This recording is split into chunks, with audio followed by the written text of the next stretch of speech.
cách xa quê nhà vẫn nhớ về đất mẹ quê cha. Họ dương Việt Nam từ Bắc vào Nam chung một cội nguồn, diệt quân ngoài xa vì nước vì dân xây dựng bờ cõi. Họ dương Việt Nam từ thuở hùng vương giang danh truyền thống, muôn đời còn mãi lưu truyền sự xanh Việt Nam còn nguyên. Họ dương Việt Nam truyền thống về bao, họ dương Việt Nam từ Bắc và Nam qua bao thời kỳ, diệt quân ngoài xa vì nước vì dân xây dựng bờ cõi. Họ dương Việt Nam hào khí Việt Nam ở muôn trần tuyến, muôn đời còn mãi.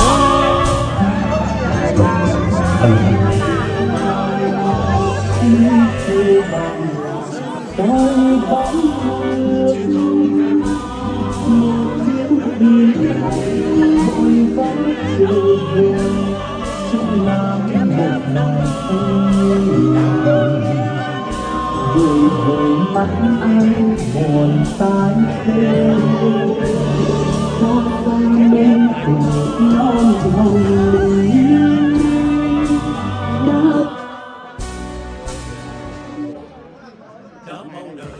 Không mở được hả? đã vàng hoa cạnh một bên sông,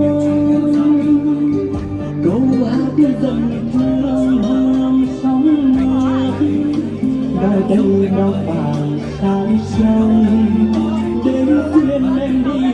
Người hạnh phúc ơi, họ giữ ghi dấu ngàn đời.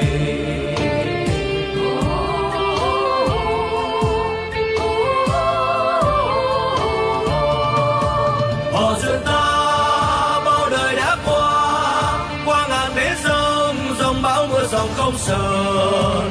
Họ dưỡng ta yêu người thiết ta như một đóa hoa. Không sao.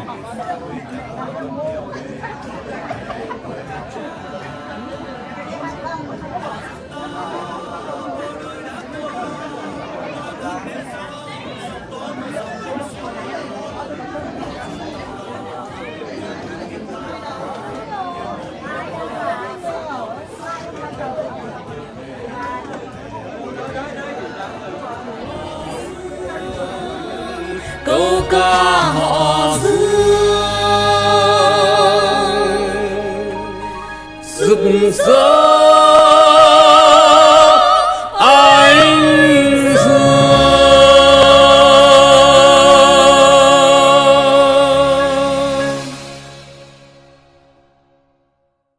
Họ dương, câu ca họ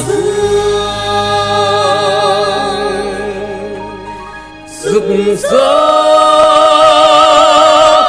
ánh dương.